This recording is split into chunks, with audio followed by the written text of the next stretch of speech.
Yang kedua kata Nabi, baca yang umumnya orang hafal. Kenapa diperintah umumnya orang hafal? Satu, supaya kita bisa khusyuk ikut. Coba kalau imam baca wadduha, kita bisa ikut. Kenapa? Kita hafal. Coba kalau imam baca kul huwallahu ahad, anak-anak ikut. Kul huwallahu ahad, Allahu samad lam yalid. Dia hafal. Begitu imam membaca Al-Anfal ayat 5 sampai 63. Wah, imam khusyuk dengan bacaannya, kita khusyuk dengan hayalan. Kita mau ikut, tidak dihafal, kita mau ruku, belum selesai, terpaksa kita baca keadaan keuangan masjid, pengeluaran, bayar listrik 400, ganti keran 200, dibaca belum selesai, saldo kas, di satu papan sudah habis dibaca, imam belum selesai, apalagi dibaca, kalender Majelis Taklim Masjid Agung Al-Falah Kota Tanah Bumbu, belum selesai, baju lagi dibaca, bajunya orang Andi Rudi calon bupati. Maka saya mau ajak bersalawat, bisa? Tanding kita, mana lebih kencang suaranya bapak-bapak dengan ibu-ibu? Bisa? Kalau ibu-ibu nanti meninggal namanya almarhumah, kalau bapak-bapak meninggal namanya almarhum. Coba kita dengar dulu mak-mak, bapak-bapak diam dulu, mak-maknya dulu, ras terkuat di bumi, sen kanan ditunggu-tunggu belok kiri, belok kanan dia, tunggu belok kiri, enggak belok-belok. Ayo kita selawat dulu, bapak-bapak aja diam, ibu-ibu dulu, yuk ikut salawat bu. Salatullah ala toha, yang di belakang tidak kedengaran. Salatullah ala yasin, nilainya 9,5. Sekarang bapak-bapak, adik-adik nih, jangan kosik malu jenis kelamin kita. Ibu-ibu diam, ini bapak-bapak gurami mano. Salatullah ala toha, salatullah ala yasin. Masya Allah, nilainya 9,7. Nah, kau diamlah semua, kita dengar ini di atas. Nah, kita dengar Andi Rudi Latif dan teman-temannya. Ayo Pak Rudi, jangan mempermalukan grup. Ya, ayo. Kan usah pakai mic. Itu tadi juga tak ada mic. Ya, ayo. Salatullah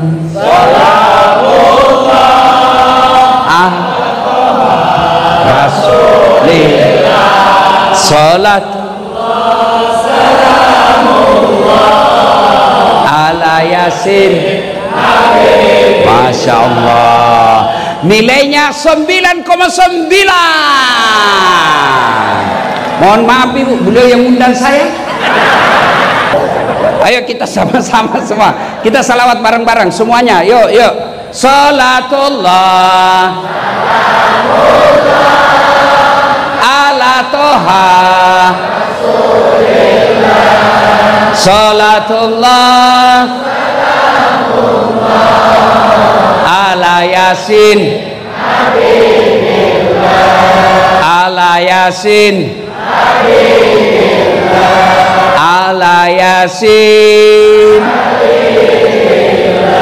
Masya Allah, terima kasih Bapak Ibu saudara-saudara sekalian yang insya Allah dimuliakan rahmati Allah Subhanahu wa Ta'ala.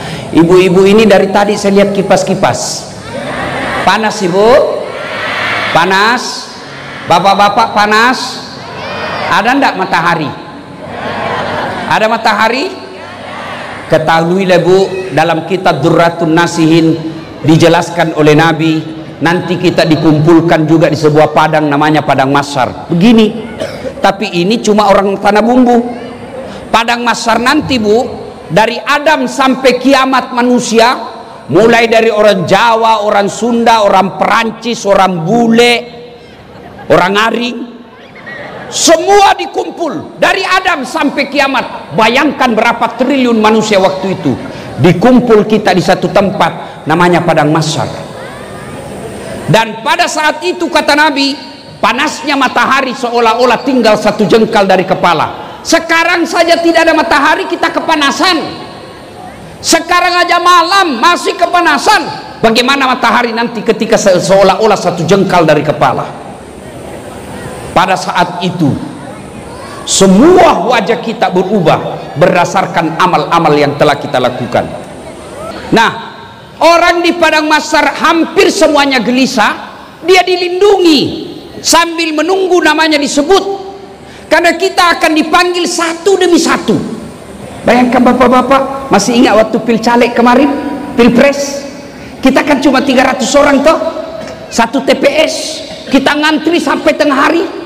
Padahal itu ada tendanya, kadang-kala ada musik dandutannya, ada konsumsinya. Kalau ada yang salib kita marah, kenapa kau dahului saya, kau baru masuk. Di padang mahsyar nanti dipanggil satu-satu, Abdul Jabbar, Abdul Rahman, Mutmainnah, Das'at Latif. Itu dulu panggil dulu. Itulah sebabnya ibu-ibu wajib, salah satu kewajibannya memberikan nama-nama yang baik.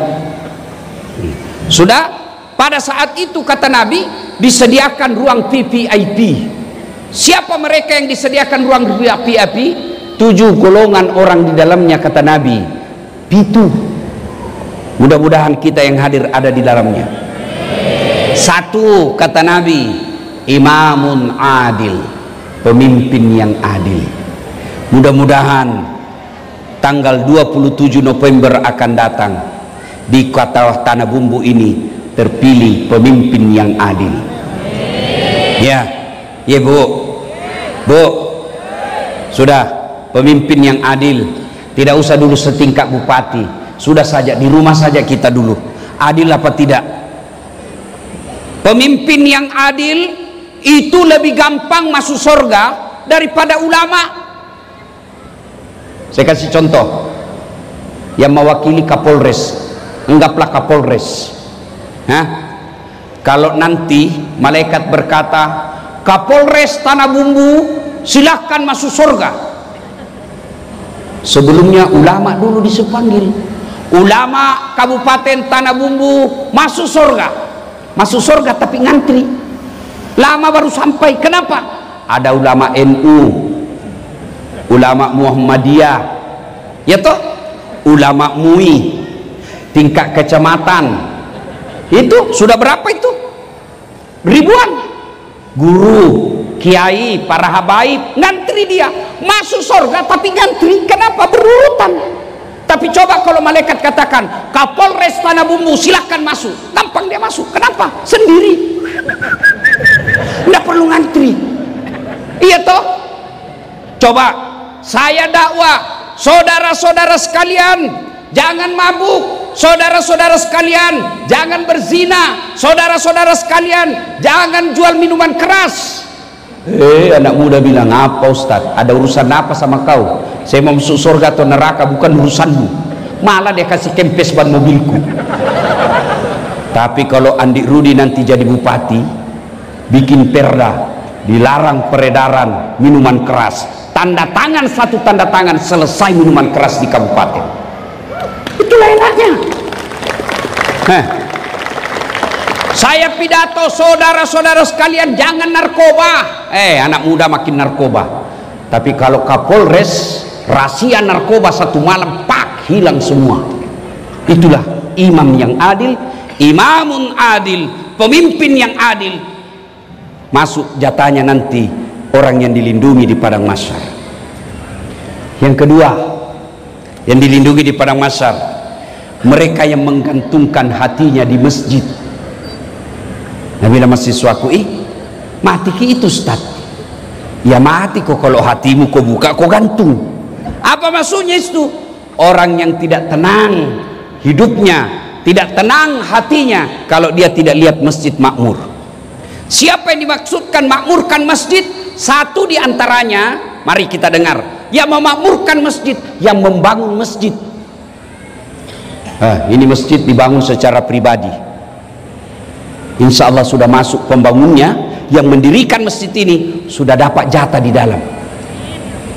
Ibu-ibu, Bu, bisa ndak ibu bangun masjid? Bisa ndak? Bisa. Caranya apa? Ada masjid dibangun, kirim tegel. Saya tegel Ustadz 20 sak semen 20 sak. Bisa. Saya tidak bisa 20 sak Ustadz, saya cuma bisa 1 sak saja. Bisa jadi 1 saknya masyarakat biasa lebih tinggi nilainya daripada 100 saknya anggota DPR. Kenapa? 1 sak masyarakat uangnya, sementara 100 sak anggota DPR uang negara. Iya. Bu, bangun masjid. Tidak usah 1 masjid, seadanya. Ustadz, saya cuma bisa 10 dos sak. Itulah ibu. Apalagi kalau dia jadi tegel, dipakai orang sholat, selama tegel itu dipakai sholat, selama itu dapat ibu pahala. Ini saya lihat banyak-banyak emasnya semua. Ibu-ibu, kalau ibu meninggal nanti siapa yang pakai itu emasmu? Istri kedua. Bukan anakmu, istri kedua dipakai. Ketika meninggal bu menangis, dicabutnya itu cincin, tidak mau keluar, dikasih sabun. Sudah itu dicabut, diambil lagi gelangmu bu. Ini dulu waktu kita pergi umroh, aku belikan kau emas Dubai. Dicabutnya, dicabut lagi kau punya gelang. Ini dulu waktu ulang tahun pernikahan kita ibu. Terakhir dia cabut gigi palsu. Situ dia bungkus lah itu, dia simpan di laci. Nah, rasanya bu ini bosku bu, disimpan di laci. 3 bulan kemudian ketemu janda. Jandanya teman SMA. Oh, cinta lama bersemi kembali. Akhirnya itu dia buka laci, dia lupa bininya yang mati. Dia datang ke janda, dek, ini cenderamata, yang punya sudah mati, ambil saja dek. Daripada dipakai bini 2, mending bangun masjid. Ayo bapak-bapak ini yang banyak duitnya, kalau bapak meninggal siapa yang pakai mobilmu? Anakmu, bukan menantu. Sedekahlah. Dan demi Allah, tidak ada orang bangkrut gara-gara sedekah. Adik-adik, saya tanya kau, senang tetangga yang pelit atau dermawan? Senang teman yang pelit atau dermawan?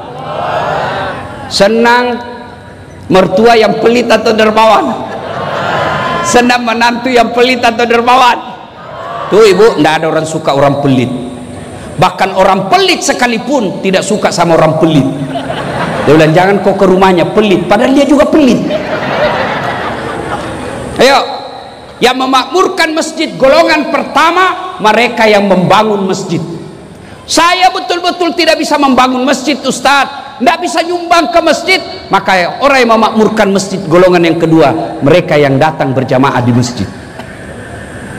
Alhamdulillah, saya beberapa kali datang ke Tanah Bumbu ini, Masya Allah, masjid selalu penuh Pak. Alhamdulillah. Apalagi kalau subuh, penuh. Sampai di luar bu, tidak ada di dalam. Yang di dalam orang tua sudah pensiun, yang sudah muka-muka sakaratil maut. Lomba batu lah dia di dalam. Anak muda kada ada di dalam. Kenapa orang malas ke masjid? 1, karena dia tidak lihat pahalanya. Coba kalau di sini Andi Rudi umumkan, siapa yang datang sholat berjamaah subuh, diberikan beras 20 kilo, minyak goreng 5 liter, pembeli pulsa 100.000, setengah 5 orang sholat, jam 7 malam sudah penuh di masjid. Kenapa? Karena kau lihat pahalanya. Yang kedua, kenapa orang malas ke masjid? Karena dia tidak tahu pahalanya. Dengar ini ibu bapak, adik-adik sekalian, pahala berjamaah kata Nabi, 1, melangkah kaki kanan 1 pahala, melangkah kaki kiri gugur dosa kecilmu. Jadi kalau rumahmu dari masjid 300 meter PP berapa langkah? 600 meter berapa langkah itu? Kanan 1 pahala, kiri gugur dosa kecil. Berapa pahala itu Pak? Apalagi kalau jalannya begini. Masya Allah. Iya. Yang kedua, orang yang datang ke masjid berjamaah kata Nabi, tegel, aspal, tembok, dinding, pagar, tumbuhan, semua itu nanti jadi saksi. Dia akan berkata, ya Allah, jangan kau masukkan dia neraka, masukkan dia surga, saya jadi saksi dia datang jamaah di masjid. Itulah sebabnya adik-adik, kalau kita berjamaah mau sholat sunnah di masjid, sudah 2 rakaat, mau lagi 2 rakaat pindah lagi, mau lagi tambah 2 rakaat pindah lagi, supaya apa? Tambah banyak saksinya. Itulah juga dianjurkan kalau kau ke masjid, usahakan waktu pergi beda jalanmu, pulang juga beda jalanmu. Waktu datang dari sana, pulang ke sana. Jangan juga salah paham. Mentang-mentang sudah dengar ini mau pergi ke masjid, dia ke simpang 5 dulu. Dia tawa baru datang ke sini. Sudah selesai orang sholat baru sampai. Yang ketiga, keutamaan berjamaah. Apalagi kalau ibu bapak ke masjid, tiba-tiba di jalan gerimis, hujan, basah bajumu, baju yang basah itu nanti melindungimu agar kau tidak disentuh api neraka.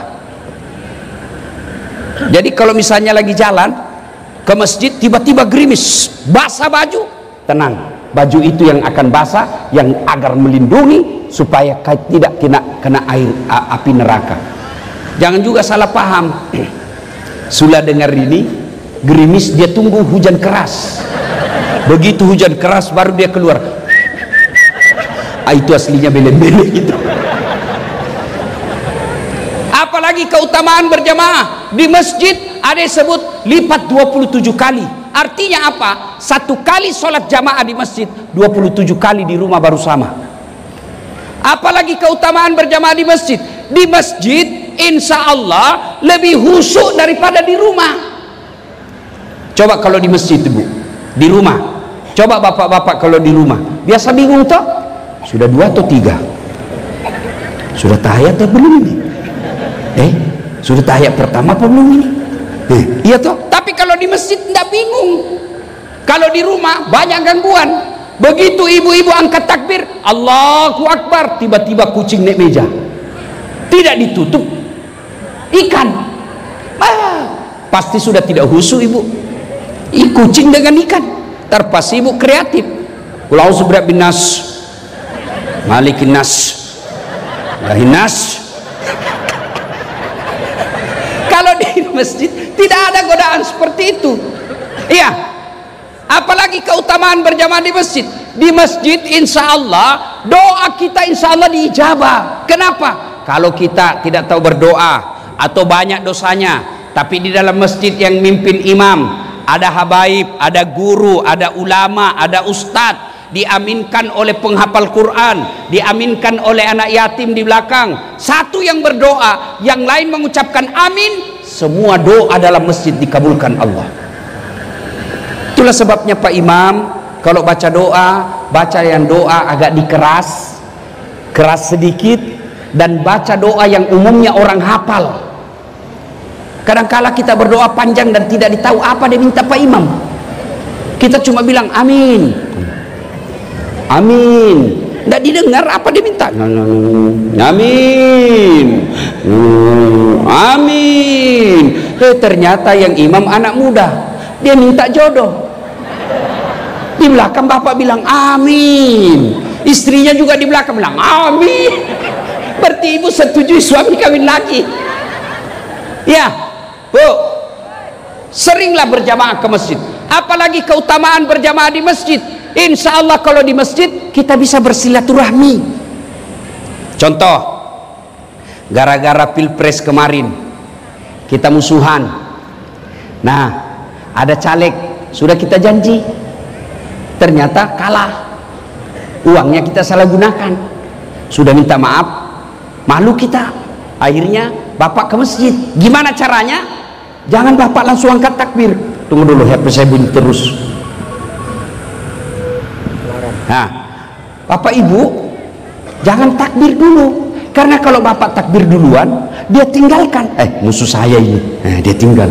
Gimana? Nanti dia sudah takbir, baru bapak maju. Tidak bisa lagi dia tinggalkan karena sudah takbir. Sudah itu, tunggui dia kalau assalamualaikum warahmatullah, tunggui dulu. Jangan langsung bapak juga salam. Tunggu dia menghadap ke kiri, baru bilang, bapak, assalamualaikum warahmatullah. Tidak mungkin dia dorong kepalamu. Iya, silaturahmi. Banyak keutamaan orang yang datang berjamaah. Belum lagi segi kesehatan. Itu menurut kesehatan jantung, dokter menganjurkan minimal 1000 langkah dalam sehari. 1000 langkah dalam sehari. Kalau bapak tetangga dari masjid 200 meter, PP 400 kali 5 kali sudah lebih 1000. Itu keutamaan dunia. Maka datang berjamaah. Yang ketiga, penyebab datangnya orang malas ke masjid. Apa itu? Satu tadi, dia tidak lihat pahalanya. Dua, dia tidak tahu pahalanya. Tiga, manajemen masjid tidak bagus. Tuan-tuan, ibu bapak, terutama mereka yang diberi amanah menjadi pengurus masjid. Ada saya masjid bikin di kampung dan di Makassar. Di kampung saya kasih nama bapak saya, Masjid Bani Abdul Latif. Di Makassar nama ibu saya, Masjid Hajjah Sitimang. Masjid itu sekarang seperti tempat wisata. Ada kolam ikan di bawahnya. Masya Allah. Imamnya bu, anak muda hafal Quran 30 juz. Juara 1 hafal Quran 30 juz di Makassar, di Sulawesi Selatan. Muadzinnya, wah, digaji kayak pegawai negeri. 3 imamnya. Penceramanya belum ceramah sudah dikasih honornya supaya tidak lari-lari. Masya Allah. Karpetnya empuk, di depannya ada LCD. Kalau imam zikir, tertulis itu apa yang dibaca imam, sehingga jamaah semua bisa lihat, ikut dengan bacaan Pak Imam. Sound sistemnya bagus, karpetnya bagus, dingin. Jembatannya dari jalan ke masjid kaca. Ramai itu masjid. Hebatnya itu masjid, 80% pengunjungnya rata-rata anak muda. Ramadan kemarin, hari pertama sampai 10 saya pikir, ramai itu hanya di pekarangan sampai malam ke 10. Ternyata 30 malam berturut-turut selalu penuh sampai ke jalan. Karena nyaman. Orang enak ke masjid. Ini bagaimana orang mau ke masjid? Yang asan orang tua sudah pensiun. Rata-rata di Tanah Bumbu muadzinnya orang tua sudah pensiun. Penyakit asma lagi.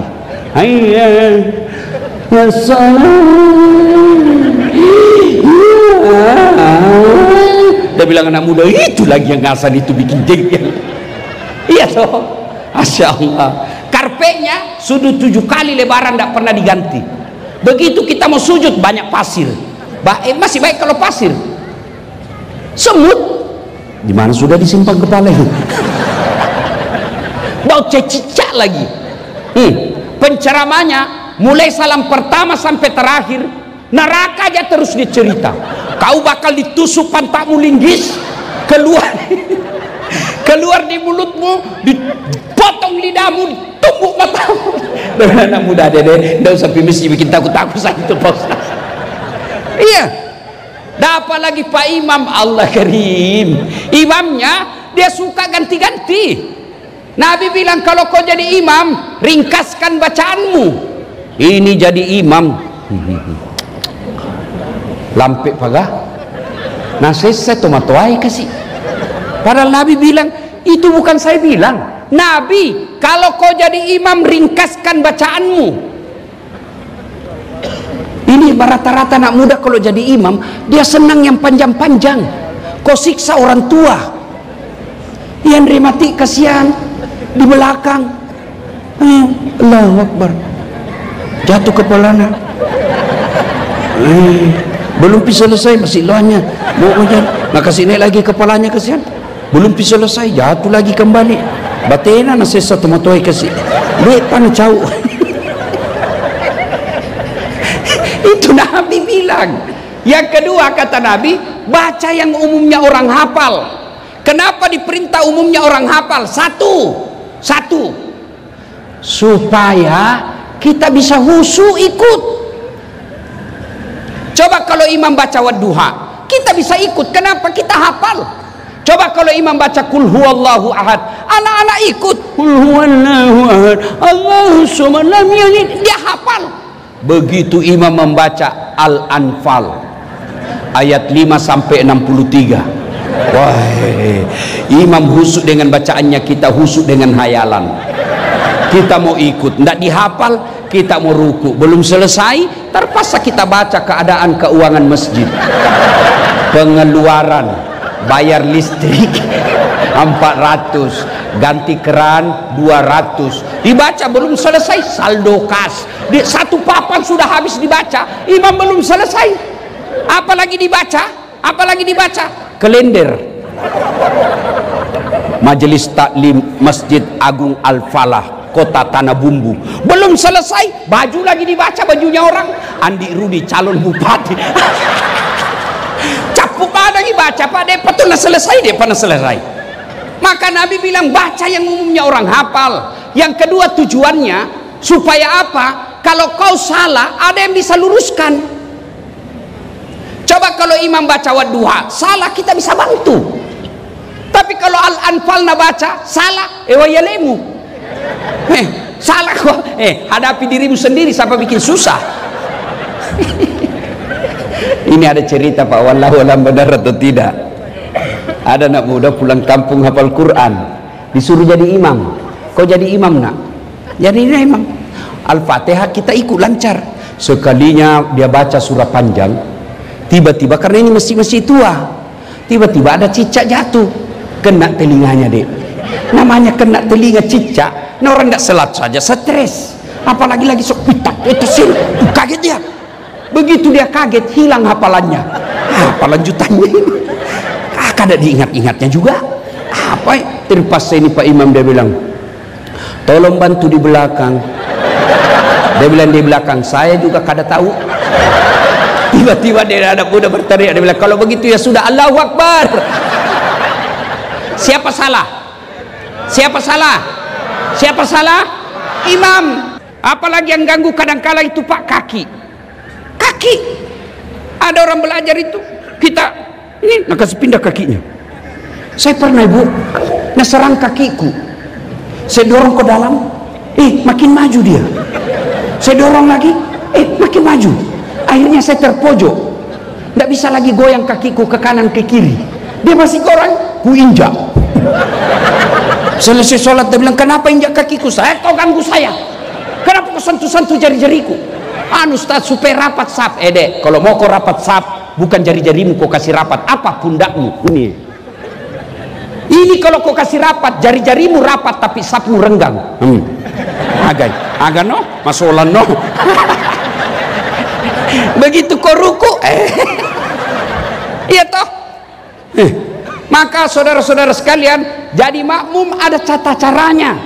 Itu artinya saudara-saudara sekalian, pilkada boleh kok sebeda pilihan, pilgub boleh kok beda pilihan, tapi jangan kamu berpecah belah. Kita bersatu saja, ya Bu. Beda pilihan halal, dalam sholat aja boleh beda-beda. Yang tidak boleh kalau kamu paksakan pendapatmu sama orang di samping. Contoh, orang saja kalau sholat kan takbir macam-macam boleh. Allahu Akbar pertama sejajarnya begini, ini begini. Yang kedua Allahu Akbar sejajarnya dari bahu. Allahu Akbar. Ada juga yang saya lihat terlalu santai. Allahu Akbar. Ada juga yang begini masuknya. Ada juga begitu. Jangan kau urusi orang, urus dirimu. Ya. Orang juga kalau meletakkan setelah takbiratul ihram itu kan tangannya beda-beda juga. Allahu Akbar pertama di atas dada. Iya toh? Yang kedua Allahu Akbar antara dada dan pusat. Yang ketiga Allahu Akbar di atas pusat. Yang keempat Allahu Akbar di bawah pusat. Yang kelima Allahu Akbar lurus. Boleh. Yang tidak boleh kalau kau singgung orang Allahu Akbar. batal sholatmu. Boleh kau mau pakai begini boleh, mau begini boleh. Yang tidak boleh kalau kau pakai semua. Allahu Akbar. Ini kalau kau coblos semua batal sholatmu. Ya jelas, jelas, jelas. Pada intinya saudara, jangan mesti salah-salah. Silakan pilih jagoanmu, jangan kau hina orang. Karena kalau kau pilih, dapat kau pahala kalau benar. Tapi kalau kau hina orang, kau dapat dosa. Meskipun dia benar, kau tetap dapat dosa. Kenapa kau hina orang? Tidak boleh. Silakan pilih jagoanmu, jangan kau jelek-jelekkan orang. Ini kepada tim sukses. Tim sukses, jagokan jagoanmu, tapi hormati lawanmu. Kepada calon Pak Andi Rudi dan pasangannya, jangan terlalu percaya sama tim sukses. Lebih baik bapak yang langsung menyapa masyarakat. Capek Ustaz, resiko mau jadi pemimpin harus capek. Itulah. Bayangkan kalau kita ribut Pak, siapa yang rugi? Tanah Bumbu ini Allah karuniai, Masya Allah, sogi kaya. Nggak sama di kampung saya. Sini ada batu bara, ada nikel, banyak sawitnya. Masya Allah, banyak janda yang tua-tua. Alhamdulillah, tidak pernah ribut, masyarakatnya akur. Maka jangan gara-gara pilkada kalian berpecah belah. Bersatulah, boleh berbeda pilihan tapi jangan beribut. Bayangkan kalau kita tidak bersatu, jangankan itu, sholat aja kalau kita tidak bersatu Pak, kacau sholat. Coba kalau kita sholat pakai bahasa masing-masing, pakai bahasa masing-masing. Yang jadi imam keturunan Arab, dia takbir pakai bahasa Arab, Allahu Akbar.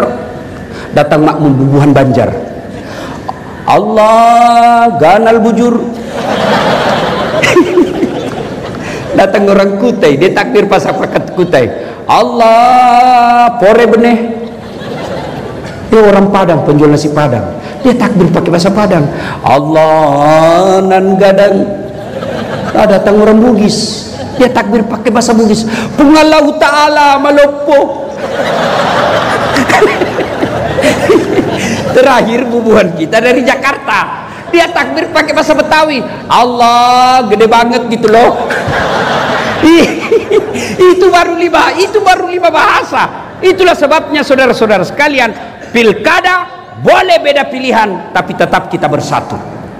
Ibu bapak saudara-saudara sekalian, nah sholat jamaah, orang-orang yang datang berjamaah, andai saja kau lihat pahalanya, maka ngantri kita di masjid. Tapi karena kita tidak lihat dan tidak tahu pahalanya, makanya kita anggap remeh. Ustadz, saya tidak bisa berjamaah di masjid. Silahkan berjamaah di kantor. Panggil teman kantor kita, jamaah kita di samping meja. Kita tidak bisa berjamaah Ustadz, berjamaah di rumah. Suami jadi imam, istri jadi makmum, anak yang baca doa, luar biasa. Ibu bapak saudara-saudara sekalian, kemudian golongan ketiga, sebenarnya 7 tapi waktu yang terbatas, dilindungi di padang mahsyar. Laki-laki normal diajak sama perempuan cantik untuk berzina, lalu dia bilang saya takut kepada Allah. Ini agak berat. Bisa kok anak muda yang banyak tak kalah nih. Nabi Yusuf alaihissalam dengan Sulaiha, itu kan Nabi Yusuf masuk dalam kamarnya Sulaiha, disuruh ngepel. Sulaiha jatuh cinta sama Yusuf. Cup sini dulu nak, kenapa ibu kau bersihkan ini? Sudah itu bersih di lantainya, sini nak, dekat-dekat. Apa ibu? Sini nak, sini. Nabi Yusuf, ini nak, sini. Sulaiha peluk Nabi Yusuf. Sebenarnya menurut Quran, Yusuf juga senang Sulaiha, tapi dia tahu itu bukan haknya. Seolah-olah Nabi Yusuf melihat huruf P silang merah, dilarang parkir. Yusuf bukan tempat parkirmu itu. Nabi Yusuf begitu dipaksa sama Sulaiha, datang suaminya Sulaiha, lari, datang suaminya tertangkap basah. Namanya perempuan, dia langsung pura-pura, bang saya mau diperkosa. Akhirnya diadili Nabi Yusuf. Akhirnya ada orang yang menurut sebagian ulama yang datang menjadi saksi adalah malaikat. Dia katakan, lihat, kalau yang robek rusak mukanya Yusuf, depannya ada cakar, berarti Yusuf yang memaksa. Tapi kalau belakangnya Yusuf ada yang gores, bajunya robek, berarti Suleha yang memaksa. Akhirnya apa? Bukti, oh belakangnya Yusuf yang cedera, berarti Suleha yang salah. Tapi melindungi harga diri putri sang ratu, akhirnya Yusuf tetap di penjara. Tapi Yusuf berkata, ya Allah, saya lebih ridha dalam penjara daripada saya di luar penjara, tapi engkau tidak mencintaiku dan menyayangiku. Ibu bapak saudara-saudara sekalian, masih ada lagi empat kan 7 tuh 7 bu, ngantuk mak ibu? Belum? Coba kita tes, kalau kita hafal ini ikut ibu, ikut ya. Tak sengaja lewat, keras, ulang, tak sengaja ku melihat dihiasi hati bertanya.